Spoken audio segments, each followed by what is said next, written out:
There's a specific kind of horror that comes from reading official government documents, not the obvious ones about war or execution, the bureaucratic ones, the ones written in calm, administrative language about logistics and distribution and quotas, because sometimes the most disturbing thing isn't what happened, but how methodically it was organized, how many signatures it required, how normal everyone tried to make it sound.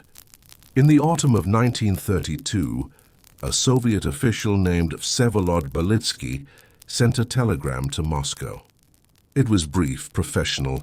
It outlined a problem in Ukraine. Too many peasants were hoarding grain. The state needed that grain. The telegram requested permission to increase requisition targets. Moscow sent back one word: approved. That single word would help kill roughly 4 million people, maybe more. Nobody kept perfect count.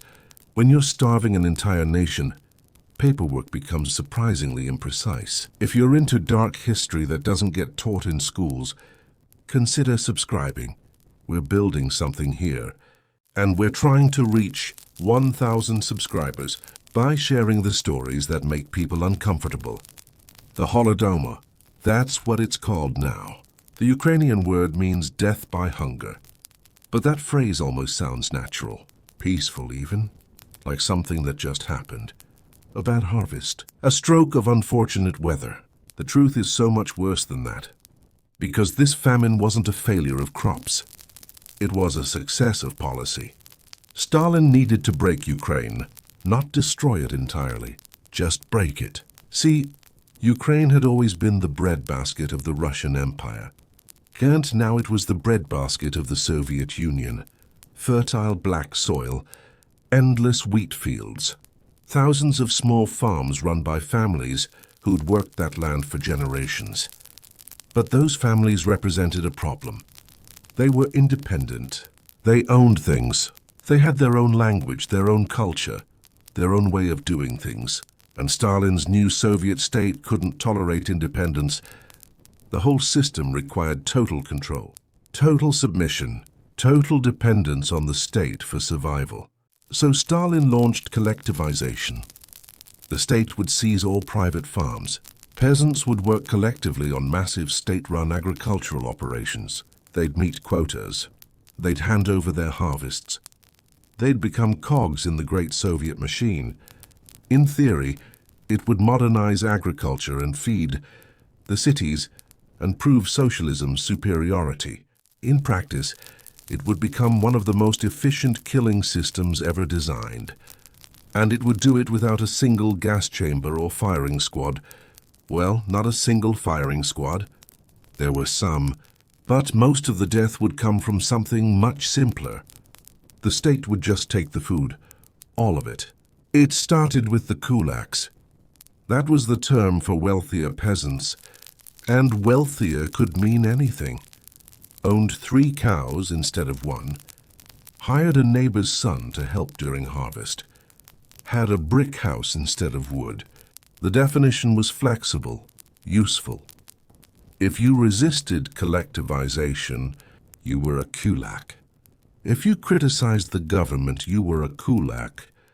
If your neighbor wanted your land and reported you, congratulations, you were a kulak.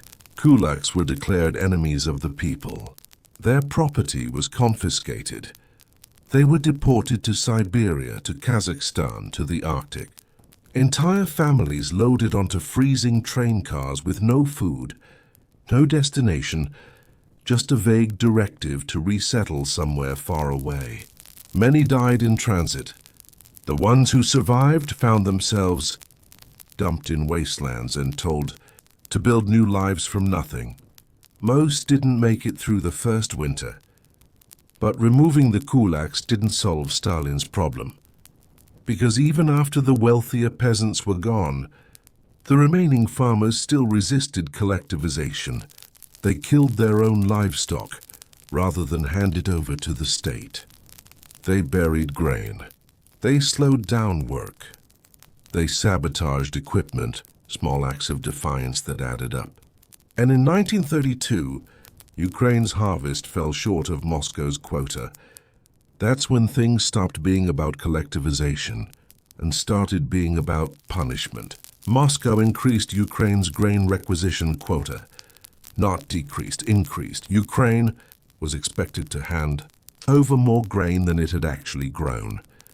When local officials protested that this was impossible, they were accused of Ukrainian nationalism, of sabotage, of protecting kulaks and wreckers. Several were arrested. Others got the message. They'd meet the quota or die trying. Requisition brigades swept through villages. They weren't military exactly, just local party activists, communist youth, true believers armed with sticks and lists and absolute authority. They went house to house. They took everything.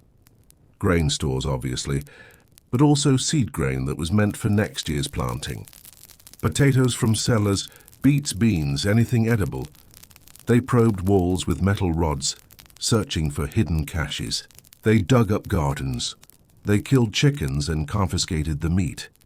In some villages, they took the livestock, slaughtered it on the spot, and shipped the carcasses to the cities while the peasants who'd raised those animals stood watching.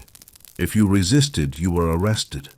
If you were caught hiding even a handful of grain, you could be shot, or sent to the gulag, or beaten and left to set an example. The law was very clear. Any theft of socialist property, even a single stalk of wheat from a collective field, could be punished by death. They called it the law of spikelets, peasants who gleaned leftover grain after harvest. The way peasants had done for centuries, were now criminals facing execution. The brigades were thorough. They understood that their own survival depended on meeting quotas. If a village failed to deliver, the activists who'd requisitioned that village faced consequences. So they took everything, and when they were done, they moved to the next village. By winter, people were starving. Not hungry, starving. There's a difference. Hunger is uncomfortable. Starvation is a medical process. Your body begins consuming itself. Fat goes first, then muscle. Your thinking gets cloudy. You stop feeling cold, which is dangerous because you are cold. You're just too depleted to shiver. Your gums bleed. Your hair falls out. You stop menstruating if you're a woman. You stop caring about much of anything except food. People ate anything. Bark stripped from trees. Leather boiled into a gelatinous soup. Grass, acorns. Clay mixed with water to create a feeling of fullness, which didn't provide nutrition, but at least filled the empty space for a while. Some ate their pets, then their horses, even though horses were needed for plowing. When the animals were gone, they ate things that weren't food at all. Furniture stuffing, book bindings.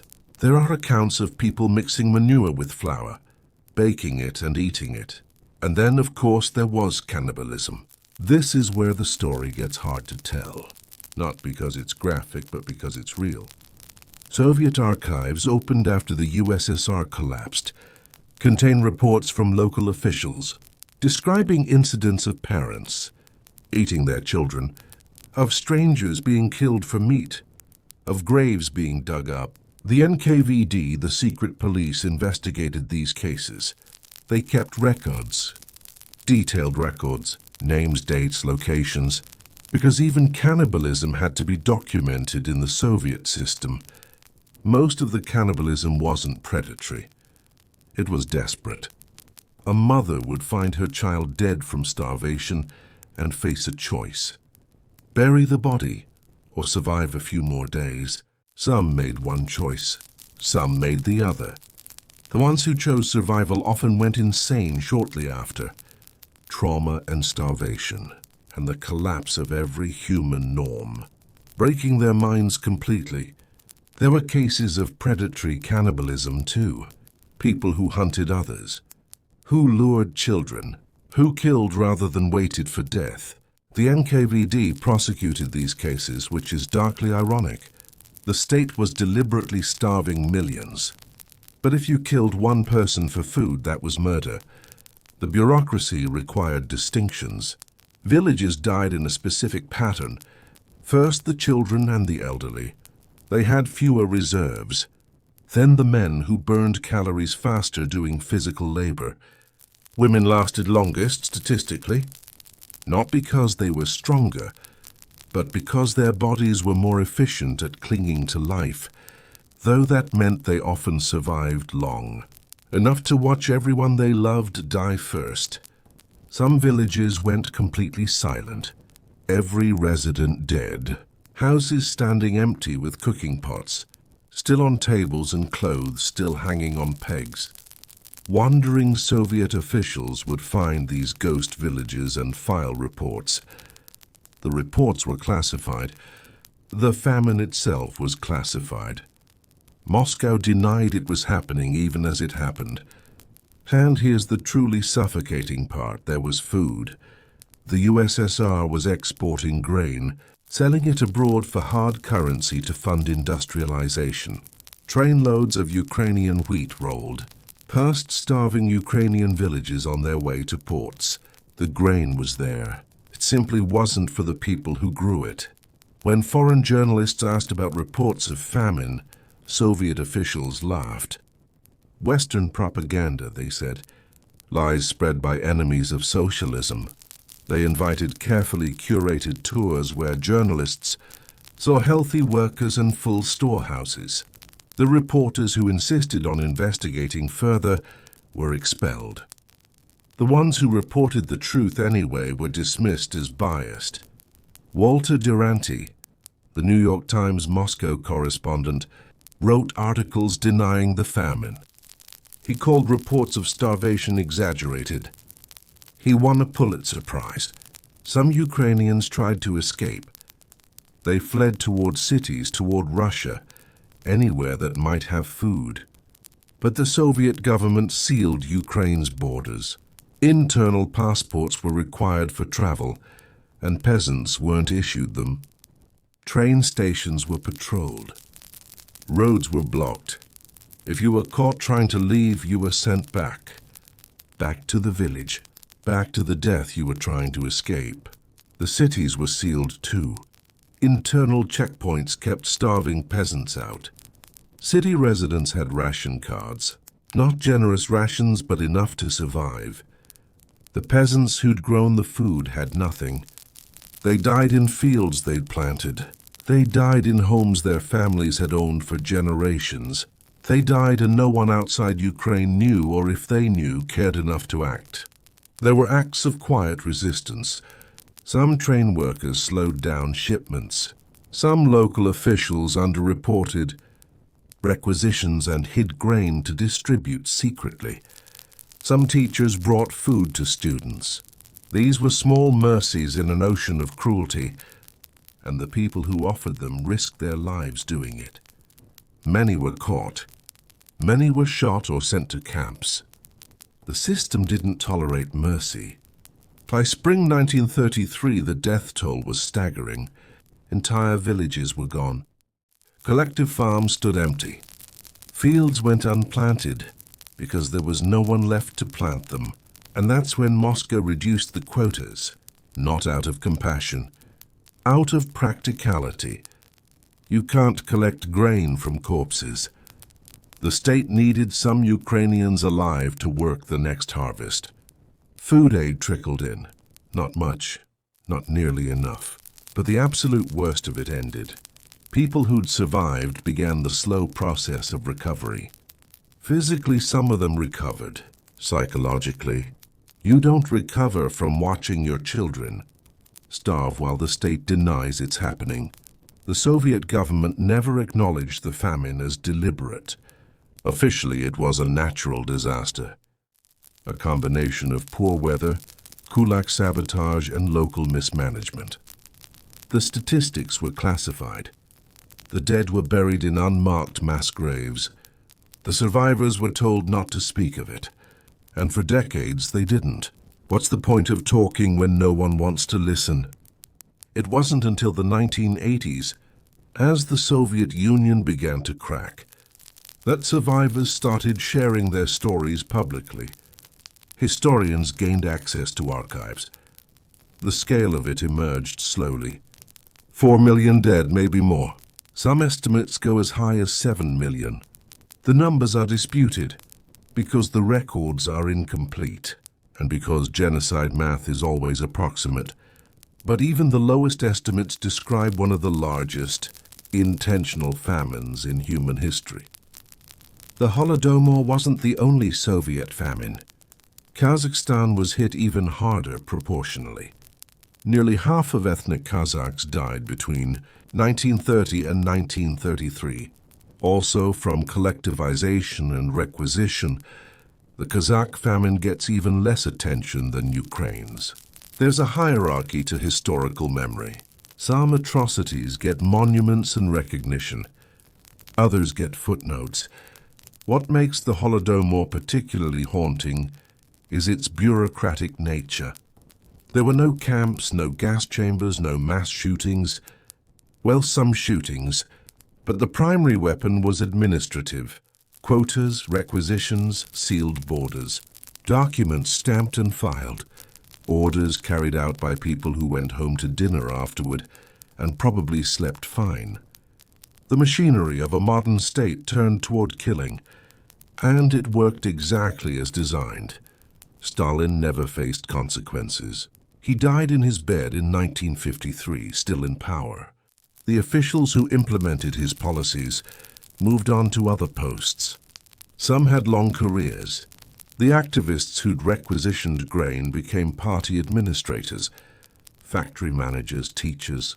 They lived normal lives, raised families, grew old. The state they served outlasted them by decades. There's a memorial now in Kyiv, a statue of a thin girl holding stalks of wheat. Visitors leave grain there. It's a powerful image, somber, respectful, but it's also insufficient. How do you memorialize millions of people who died because bureaucrats met quotas? How do you explain to someone who's never been hungry, really hungry, what it means to starve in a country exporting food? You probably can't, not fully. But you can tell the story. You can make sure it doesn't disappear into the fog of langsitans, bad things that happened a long time ago. Because the Holodomor wasn't ancient history. There are people alive right now whose grandparents survived it, whose great-grandparents didn't. And the mechanism that enabled it, central state control backed by violence and enforced through bureaucracy. That's not ancient either. It's a modern invention, a 20th century innovation, the industrialization of death by administrative means. The Holodomor worked because enough people followed orders, because enough people prioritized their own survival over the lives of strangers, because enough people believed the state's justifications or pretended to believe them or simply didn't care. It worked because systems are made of individuals, and individuals can be convinced that the unthinkable is necessary, or acceptable, or someone else's problem. There's no single villain in this story. Well, Stalin's a villain, but he didn't personally requisition grain from villagers.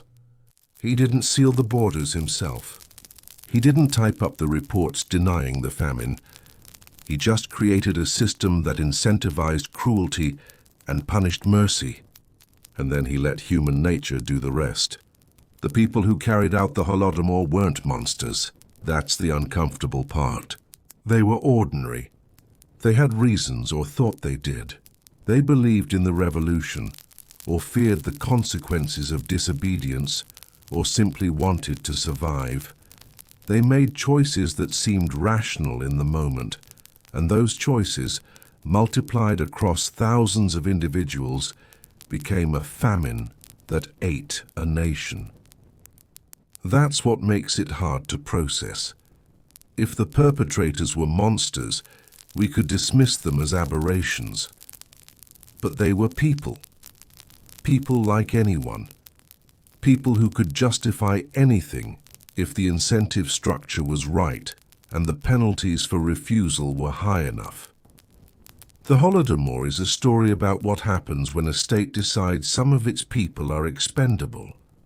when ideology matters more than human life, when the plan is more important than the people it's supposed to serve. It's a story about how mass death doesn't require gas chambers or firing squads. Sometimes all you need is a quota and the willingness to enforce it.